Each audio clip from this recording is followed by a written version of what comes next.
നമസ്കാരം, മലയാളി വാർത്തയിലേക്ക് സ്വാഗതം. കോടതിയിൽ നിന്ന് കണക്കിന് കിട്ടിയിരിക്കുകയാണ് ദേവസ്വം ബോർഡിന്.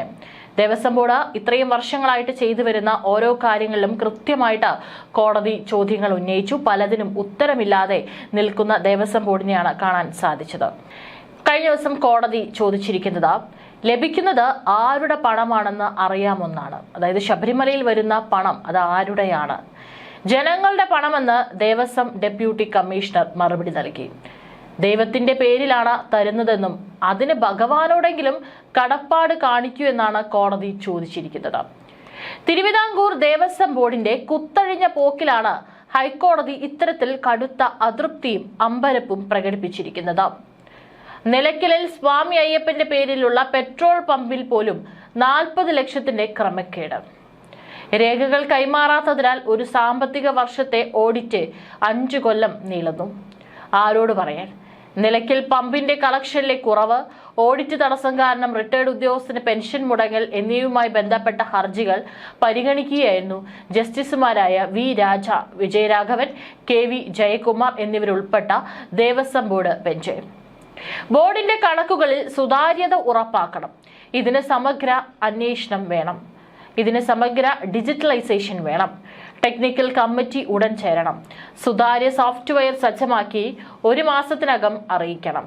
ഇക്കാര്യങ്ങൾ നിർദ്ദേശിക്കവെയാണ് ആരുടെ പണമാണ് ലഭിക്കുന്നതെന്ന് കമ്പ്യൂട്ടറൈസേഷന്റെ ചുമതലയുള്ള ദേവസ്വം ഡെപ്യൂട്ടി കമ്മീഷണറോട് ബെഞ്ച് ആരാഞ്ഞത്. ഇപ്പോഴും കടലാസ് വൗച്ചർ ഉപയോഗിക്കുന്നതാണ് കണക്കിൽ പൊരുത്തക്കേടുണ്ടാകാൻ പ്രധാന കാരണമെന്നും കോടതി നേരത്തെ വിലയിരുത്തിയിരുന്നു. കരിമ്പട്ടികയിൽപ്പെട്ടവർ കരാറിനെത്തിയാൽ ഉടനടി കണ്ടെത്തി നടപടിക്കും നിർദ്ദേശിച്ചിരുന്നു. ക്ഷേത്രങ്ങളുടെ ചിത്രങ്ങൾ ഓൺലൈനിൽ ഇടുന്നതല്ല ഡിജിറ്റലൈസേഷൻ എന്നും വഴിപാട് രശീത് മുതൽ നിർമ്മാണ കരാർ വരെയുള്ള വിവരങ്ങൾ ഒറ്റ ക്ലിക്കിൽ ലഭിക്കുന്ന സമഗ്ര സംവിധാനമാണ് വേണ്ടതെന്നും ഹൈക്കോടതി.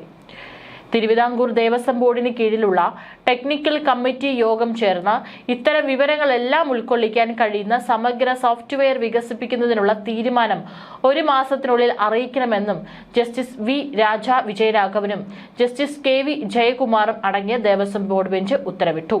ദേവസ്വം ബോർഡിന്റെ ഡിജിറ്റലൈസേഷന് ചുമതലപ്പെടുത്തിയ ഡോക്ടർ വിനോദ് ഭട്ടതിരിപ്പാടിനോട് കോടതി വിവരങ്ങൾ തിരക്കി. മുറുക്കാൻ കടയിൽ പോലും കമ്പ്യൂട്ടർ സംവിധാനം ഉള്ളപ്പോൾ ദേവസ്വം ബോർഡിന്റെ നിലയ്ക്കലെ പെട്രോൾ പമ്പിൽ പോലും കണക്കുകൾ കൃത്യമായി സൂക്ഷിക്കുന്നില്ലെന്നാണ് കോടതി പറഞ്ഞിരിക്കുന്നത്. ഇത് 15 വർഷം മുമ്പത്തെ രീതിയാണെന്നും UPI ഇടപാടിന് പോലും കഴിയാത്ത സംവിധാനം ഫലവത്താകില്ലെന്നും കോടതി പറഞ്ഞു. ഏതായാലും കൃത്യമായിട്ട് കോടതി അടക്കം പറഞ്ഞു. ഇന്നൊരു ചെറിയ ഒരു കടയിൽ നമുക്കറിയാം, തെരുവിലടക്കം സാധനങ്ങൾ വിൽക്കാനിരിക്കുന്നവരുടെ അടുത്ത് പോലും UPI സംവിധാനമുണ്ട്. അതനുസരിച്ചിട്ടാണ് പല പണമിടപാടുകളും നടത്തുന്നത്. അങ്ങനെയുള്ള ഒരു നാട്ടിൽ, അല്ലെങ്കിൽ അത്രത്തോളം വളർന്നിട്ടുള്ള നമ്മുടെ രാജ്യത്ത് എന്തുകൊണ്ടാണ് ഇപ്പോഴും പല കണക്കുകളും ഇത്തരത്തിൽ കടലാസിൽ എഴുതിയെടുക്കുന്ന സംവിധാനം ഉള്ളത് എന്നാണ് കോടതി ചോദിച്ചിരിക്കുന്നത്. നിലവിൽ NIC-യുമായി ഉണ്ടാക്കിയ കരാർ പര്യാപ്തമല്ല. പെൻഷൻ ആനുകൂല്യങ്ങൾ ലഭിക്കാത്തതിനെതിരെയും ദേവസ്വം ജീവനക്കാർ നൽകിയ പരാതിയെ തുടർന്നാണ് വിഷയം കോടതിയിലെത്തിയത്.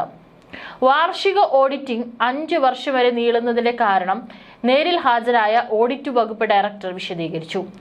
സമർപ്പിക്കുന്ന റിപ്പോർട്ടിൽ പ്രധാന രേഖകൾ പലതും ഉണ്ടാകില്ല. ചോദിച്ചാൽ നഷ്ടപ്പെട്ടെന്ന് പറയും. 2020-ലെ ഓഡിറ്റിംഗ് ആണ് ഇപ്പോൾ നടക്കുന്നത്. 2021-22 ശേഷം ബോർഡിലെ വാർഷിക റിപ്പോർട്ട് കൈമാറിയിട്ടില്ല. ബോർഡിന് കീഴിൽ 1250 ക്ഷേത്രങ്ങളും മറ്റ് സ്ഥാപനങ്ങളും ഉണ്ട്. അതേസമയം ശബരിമല ദ്വാരപാലക പാളികളിലെ സ്വർണ്ണക്കവർച്ച കേസിൽ 1-ാം പ്രതി ഉണ്ണികൃഷ്ണൻ പോറ്റിയുടെ റിമാൻഡ് നീട്ടും.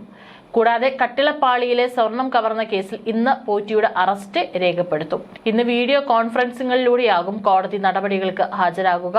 പോറ്റിയുടെ റിമാൻഡ് ഇന്നാണ് അവസാനിക്കുക. റിമാൻഡ് വീണ്ടും 14 ദിവസത്തേക്ക് നീട്ടും. കട്ടിളപ്പാളിയിലെ സ്വർണം കവർന്ന കേസിൽ നവംബർ 3-ന് പോറ്റിയെ കസ്റ്റഡിയിൽ വാങ്ങാനാണ് പ്രത്യേക അന്വേഷണ സംഘത്തിന്റെ നീക്കം. ഇതിനായി പ്രൊഡക്ഷൻ വാറന്റ് സമർപ്പിക്കും. കട്ടിളപ്പാളി കേസിലാണ് 2019-ലെ ദേവസ്വം ബോർഡ് കമ്മീഷണറും പ്രതിപട്ടികയിൽ വരുന്നത്. കസ്റ്റഡി കാലാവധിയുടെ അവസാന ദിവസമായ ഇന്നലെ പോറ്റിയെ Ranni first class judicial magistrate കോടതിയിൽ ഹാജരാക്കിയിരുന്നു. ഉച്ചകഴിഞ്ഞ് 2:30-നാണ് പോറ്റിയുമായി സംഘം കോടതിയിലെത്തിയത്.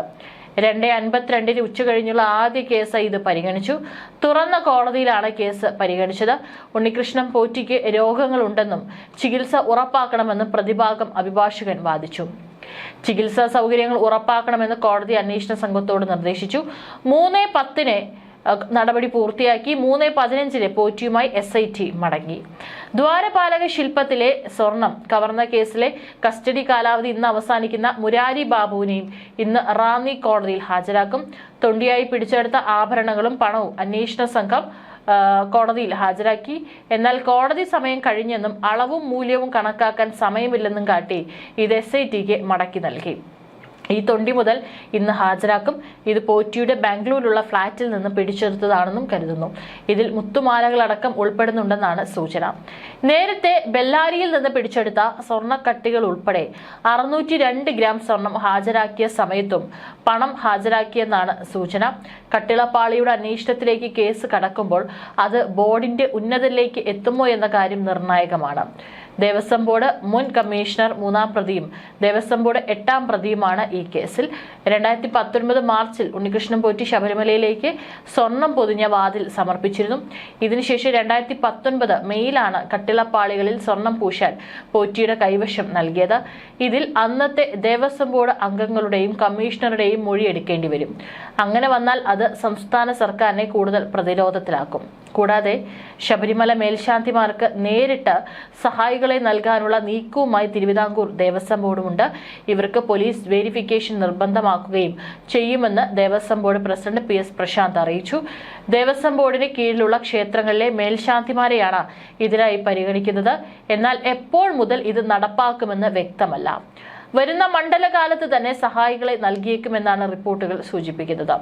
ശബരിമല സ്വർണ്ണക്കൊള്ള കേസിലെ 1-ാം പ്രതി ഉണ്ണികൃഷ്ണൻ പോറ്റി നേരത്തെ കീഴ്ശാന്തിയുടെ സഹായിയായി പ്രവർത്തിച്ചിരുന്നുവെന്ന വിവരം അടുത്തിടെ പുറത്തു വന്നിരുന്നു. ഇങ്ങനെ പ്രവർത്തിക്കുന്നതിനിടെ ഉണ്ടാക്കിയ ബന്ധം മറയാക്കിയാണ് കളവ് നടത്തിയതെന്നും അന്വേഷണത്തിൽ വ്യക്തമായിരുന്നു. ഇത്തരം തട്ടിപ്പുകാർ ഇനി ഉണ്ടാവാതിരിക്കാനാണ് ബോർഡിന്റെ നീക്കം. ശബരിമല മാളികപ്പുറം മേൽശാന്തിമാരുടെ സഹായികളായി എത്തുന്നവരുടെ സമ്പൂർണ്ണ വിവരങ്ങളും തെരഞ്ഞെടുക്കുന്നതിന്റെ മാനദണ്ഡവും അറിയിക്കാൻ കഴിഞ്ഞ ആഴ്ച ഹൈക്കോടതി ഉത്തരവിട്ടിരുന്നു. സഹായികൾ എത്ര പേർ, ആരെല്ലാം വർഷങ്ങളായി തുടരുന്നവരുണ്ടോ, പോലീസ് വെരിഫിക്കേഷൻ അടക്കം നടത്തുന്നുണ്ടോ തുടങ്ങിയ വിവരങ്ങൾ ഈ മാസം 31-ന് സമർപ്പിക്കാൻ തിരുവിതാംകൂർ ദേവസ്വം ബോർഡിനോട് നിർദ്ദേശിക്കുകയും ചെയ്തിരുന്നു.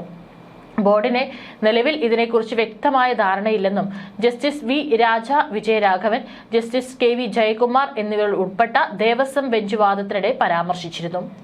ശബരിമല മാളികപ്പുറം മേൽശാന്തി നിയമനവുമായി ബന്ധപ്പെട്ട സ്പെഷ്യൽ കമ്മീഷണറുടെ റിപ്പോർട്ട് പ്രകാരം സ്വമേധയെ എടുത്ത ഹർജിയാണ് കോടതിയുടെ പരിഗണനയിലുള്ളത്.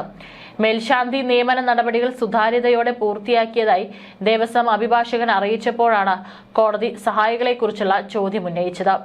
20 സഹായികളെങ്കിലും ഉണ്ടാകുമെന്നും അതത് വർഷങ്ങളിലെ മേൽശാന്തിമാരാണ് ഇവരെ കണ്ടെത്തുന്നതെന്നും ബോർഡ് വിശദീകരിച്ചു.